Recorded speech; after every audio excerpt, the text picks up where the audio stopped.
Bonsoir à tous et bienvenue dans le journal des régions. La Cour suprême du Bénin a abrité l'atelier régional de jurisprudence francophone, conjointement organisé par l'Association des hautes juridictions de cassation ayant en partage l'usage du français et l'Association africaine des hautes juridictions francophones. L'événement est à sa deuxième édition. L'ouverture des travaux avec Miché Elegbé et Nathalie Doris Oulabi. Fin des travaux de la deuxième édition de l'atelier régional de la jurisprudence francophone. Pour les organisateurs, les objectifs assignés à ces assises ont été atteints grâce à la démarche participative et active adoptée par les participants. Cette rencontre a également permis à Komlanvi Issifou Agbam de présenter à l'assistance sa thèse sur le thème « Le contrat face à l'imprévision dans les pays francophones d'Afrique subsaharienne, essai d'une analyse normative socio-économique ». L'imprévision suppose un changement de circonstances raisonnablement imprévisible au moment de la formation du contrat et qui survient pendant la phase d'exécution avec pour conséquence le bouleversement des prévisions d'au moins une des parties au contrat. Et pour traiter le déséquilibre survenu, les parties sont invitées à renégocier le contrat. À la suite d'une renégociation infructueuse ou non acceptée, la théorie de l'imprévision propose l'intervention d'un tiers dans la relation contractuelle pour adapter au mieux le contrat en rétablissant l'équilibre rompu. Cette thèse, soutenue en décembre 2023 à l'Université de Laval au Canada, lui a valu en juin 2024 le prix de l'Association des hautes juridictions de cassation ayant en partage l'usage du français pour la promotion du droit 2024, prix qu'il a officiellement reçu lors de la clôture de cette deuxième édition de l'atelier régional de la jurisprudence francophone.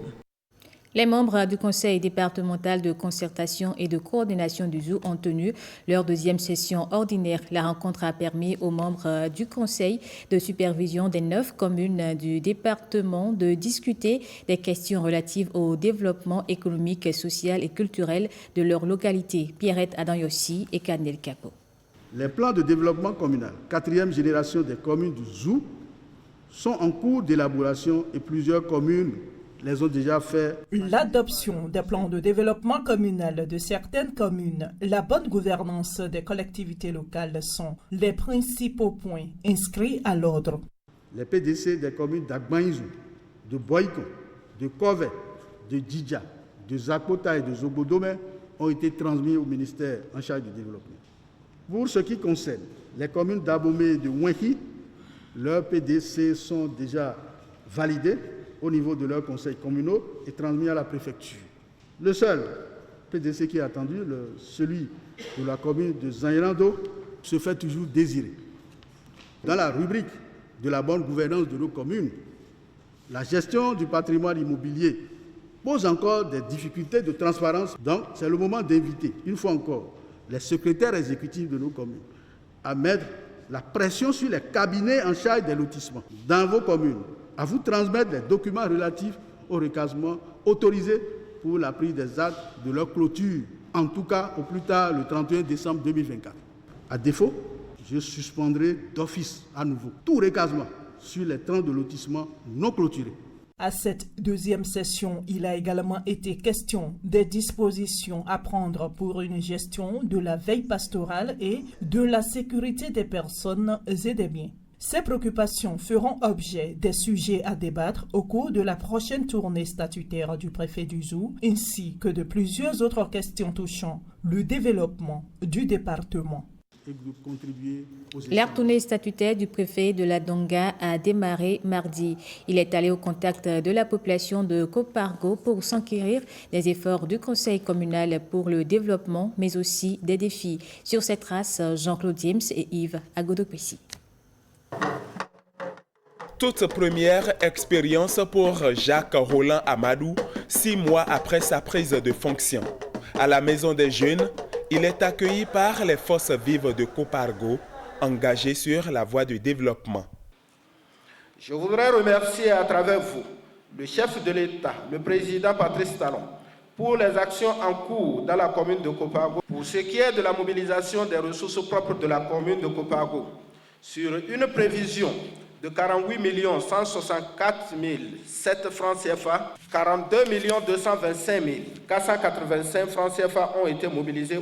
Malgré toutes ces actions, la commune de Kopago continue de rencontrer certaines difficultés. Il s'agit notamment de l'accès difficile à l'eau potable, surtout dans la ville de Kopago avec la SONEB, de l'assainissement de la ville de Kopago, non pris en compte par le programme asphaltage. Je voudrais vous féliciter pour votre engagement. Toutefois, j'ai noté un faible niveau de mobilisation des ressources propres parce que c'est ça l'objectif même de la réforme et la décentralisation. Je voudrais vous demander également, en matière de développement, nous devons observer la neutralité. Chère population, toutes les préoccupations qui sont posées, je vais observer toutes les diligences pour que nous puissions apporter les solutions à vos problèmes. Je vois que vous êtes pressés. Nous sommes dans une dynamique aujourd'hui de planification. Et en termes de planification, c'est des actions, c'est des programmes, c'est des échéances. Quelles sont les réalités des autres communes? La deuxième étape de cette tournée statutaire va permettre au préfet d'avoir une idée claire. Et le rendez-vous est déjà pris avec la population et le conseil communal de Waké.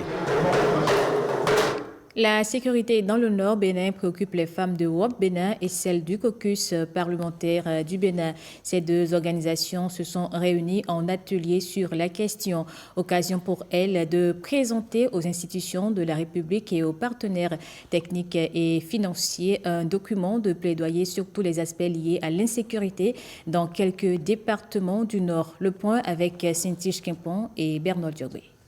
C'est des divorces parce que les maris n'arrivent plus à subvenir aux besoins. Les femmes n'ont plus rien. On est obligé de te renvoyer avec les enfants. La violation des droits des femmes, l'extrémisme violent ou encore les clivages entre groupes ethniques. Autant de problèmes auxquels font face les femmes de la Takora, de la Libori et de la Donga. Pour lutter contre ces phénomènes récurrents, le Women's Rights Organization Platform Bénin et le caucus des femmes parlementaires sont en synergie d'action. Nous nous sommes engagés dans cette noble lutte. Nous nous battons pour une cause capitale avec un objectif fondamental qui est de contribuer à la promotion de la femme dans la question des affaires publiques, son accession au poste de prise de décision et son autonomisation sur tous les plans. Le PRAPC est un programme initié et financé par l'USAID couvrant le Bénin, le Ghana et le Togo.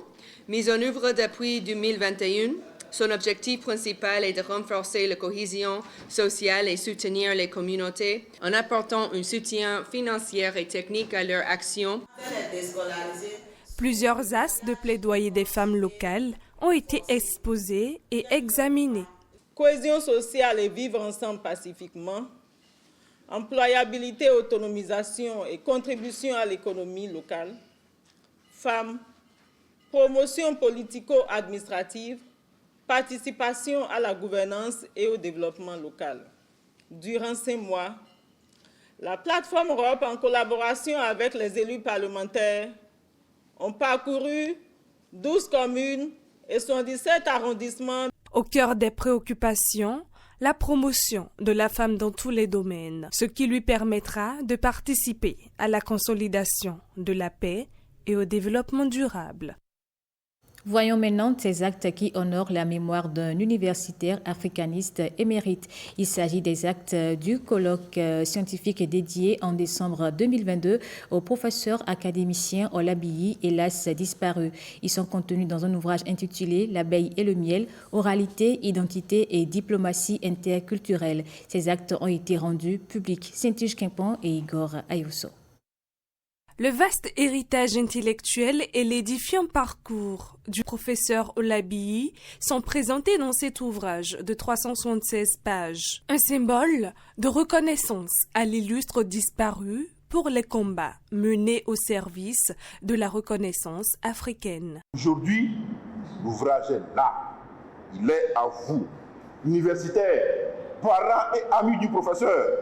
Le CELTO, par ma modeste personne, vous le remet à travers cette cérémonie officielle, afin qu'il soit le symbole de cette reconnaissance que nous devons tous à notre aîné, le professeur Yahi, afin que ces combats, les combats qui ont été les siens, ne s'éteignent point, mais deviennent au contraire la sève vivifiante pour le combat de la renaissance africaine.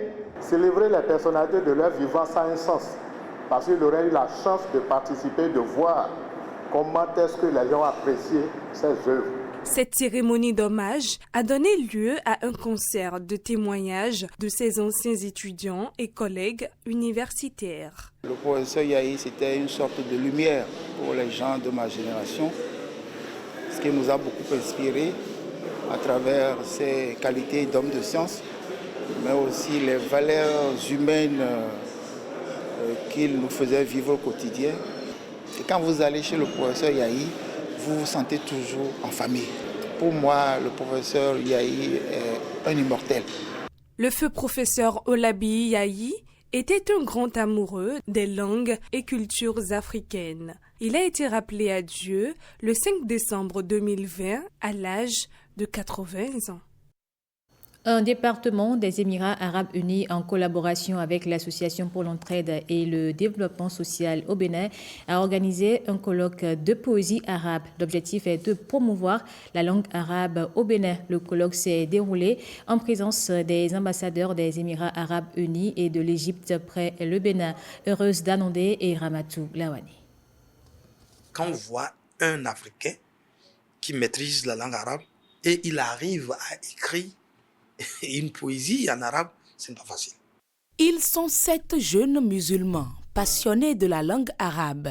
Ils sont retenus au plan national pour participer au colloque de poésie arabe. Ils ont présenté les poésies en arabe qui parlent parfois des œuvres humanitaires, qui parlent de l'importance de la langue arabe, qui parlent de l'importance du savoir. C'est un nouveau programme au Bénin, en collaboration avec l'association. C'est une langue vivante, même, permettez-moi de vous dire, qui dépasse la langue française sur le plan international. Mais pourquoi le Bénin sera en arrière? Faire la promotion de la langue arabe au Bénin par la poésie. C'est aussi une stratégie à explorer pour le rayonnement et la mobilisation des ressources au service du développement. L'initiative est à sa 3e édition et soutenue par l'Égypte et les Émirats arabes unis.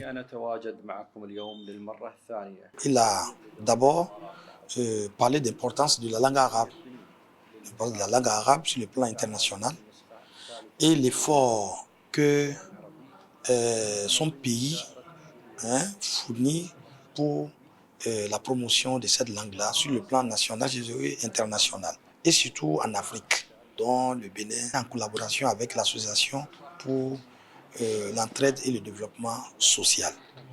Et pour finir, il a souhaité la santé et la bonne relation entre son pays, le président de son pays et son homologue, président M. Patrice Talon. Un jury constitué d'éminents professeurs de la langue arabe a la responsabilité de distinguer les meilleurs poètes issus de ce colloque de poésie arabe. Et c'est la fin de ce journal. Merci à vous de l'avoir suivi.